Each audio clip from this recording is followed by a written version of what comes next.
Hey guys, ఈరోజు మనం GA6 అనే క్రీమ్ గురించి అయితే చాలా వివరంగా తెలుసుకుందాం. నా పేరు సంతోష్. మీరు చూస్తున్నారు ఇది మన ఫార్మసీ. ఇందులో ఉండే ఇంగ్రీడియంట్ గ్లైకాలిక్ యాసిడ్ 6%. దీని ధర 165 రూపాయలు. ప్రతి 30 గ్రాముల క్రీమ్కి దీనిని KLM మార్కెటింగ్ చేస్తూ ఉంటుంది. ఈ మెడికేటెడ్ క్రీమ్ ఏ విధంగా పనిచేస్తుందంటే, ఇది ఒక ఎక్స్ఫోలియేట్, అంటే చనిపోయిన చర్మ కణాలను తీసేసి చర్మాన్ని మృదువుగా చేసేది. ఫలితంగా చర్మం ఆటోమేటిక్గా బ్రైట్నెస్గా మారిపోతుంది. వీటితో పాటు ఇది ఒక యాంటీ బ్యాక్టీరియల్ మరియు యాంటీ ఆక్సిడెంట్ మరియు యాంటీ ఇన్ఫ్లమేటరీ ప్రాపర్టీస్ కూడా ఈ క్రీమ్లో ఉన్నాయి కాబట్టి చర్మాన్ని రిపేర్ చేసి రీస్టోర్ చేయగలుగుతుంది. దీని యొక్క ఉపయోగాన్ని మనం గమనించినట్లయితే, యాక్నే పింపుల్స్ తగ్గించడం కోసం, యాక్నే పింపుల్స్ వల్ల వచ్చే యాక్నే స్కార్స్ మరియు డార్క్ స్పాట్స్ని తగ్గించడం కోసం, ఇంకా మెలాస్మా అనే సమస్యను తగ్గించేందుకు కూడా ఈ క్రీమ్ని అయితే ఉపయోగించవచ్చు.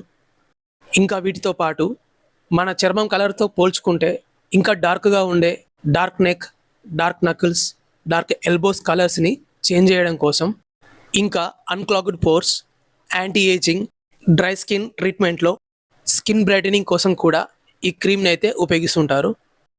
ఈ మెడిసిన్ వాడినన్ని రోజులు మాత్రమే ఈ సైడ్ ఎఫెక్ట్స్ని మనం గమనించవచ్చు.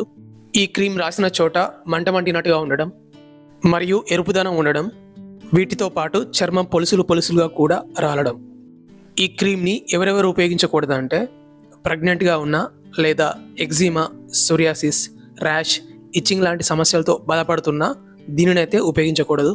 మరియు ఈ క్రీమ్ని రెటినాల్ సిరం లేదా విటమిన్ సి సిరంతో కలిపి ఉపయోగించకూడదు.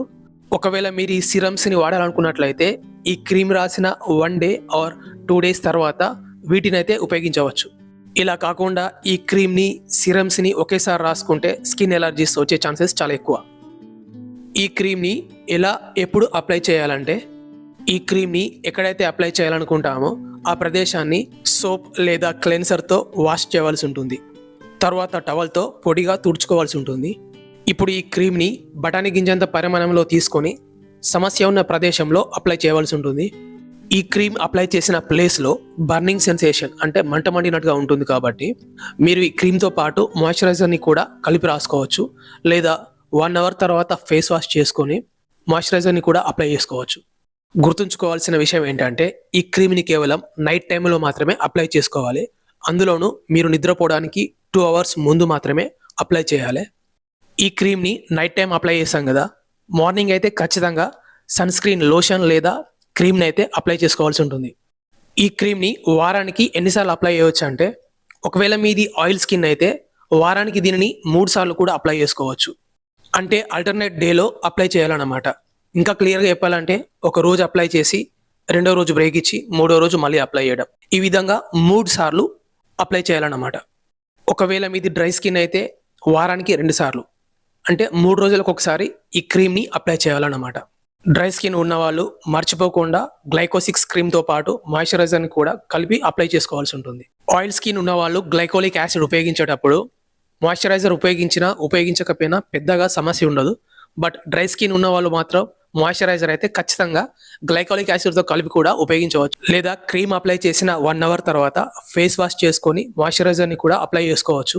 డ్రై స్కిన్ ఉన్నవాళ్ళు ఈ క్రీమ్ రాసుకునే టైంలో మాయిశ్చరైజింగ్ లోషన్ లేదా క్రీమ్ రాసుకున్నట్లయితే స్కిన్ అనేది ఖచ్చితంగా డ్యామేజ్ అయ్యే ఛాన్స్ ఉంటుంది కాబట్టి మాయిశ్చరైజింగ్ లోషన్ అయితే రాసుకోవడం మర్చిపోవద్దు. గ్లైకోలిక్ యాసిడ్ 6% క్రీమ్ని అయితే కొన్ని వారాల వరకు కూడా అప్లై చేయవచ్చు. రిజల్ట్ లేనట్లయితే గ్లైకోలిక్ యాసిడ్ 12% క్రీమ్ను కూడా మీరు ఉపయోగించవచ్చు. కొందరిలో ఈ క్రీమ్ అనేది సూట్ అవ్వకపోవచ్చు కాబట్టి ఈ క్రీమ్ని అప్లై చేసుకునే ముందు ప్యాచ్ టెస్ట్ అనేది చేసుకోవాల్సి ఉంటుంది. అంటే ఈ క్రీమ్ని డైరెక్ట్గా మీరు ఫేస్కి కానీ లేదా ఎఫెక్టెడ్ ఏరియాలో కాకుండా మీ మెడకి కొంచెం రాసుకొని చూసుకోండి. ఆ ఏరియాలో రెడ్నెస్ కానీ లేదా ఇచ్చింగ్ కానీ ఏదైనా ఎలర్జిక్ రియాక్షన్స్ లేకపోతే మీరు ఫేస్ కానీ లేదా మీరు ఎక్కడ రాసుకోవాలనుకుంటున్నారో ఆ ఏరియాలో ఈ క్రీమ్ని అయితే అప్లై చేసుకోవచ్చు. ఈ క్రీమ్ని అప్లై చేసిన తర్వాత చేతులను అయితే శుభ్రంగా కడుక్కోవాల్సి ఉంటుంది. ఈ క్రీమ్ కనుక ఒకవేళ కళ్ళలో పడితే వెంటనే చల్లటి నీటితో కడిగేవలసి ఉంటుంది.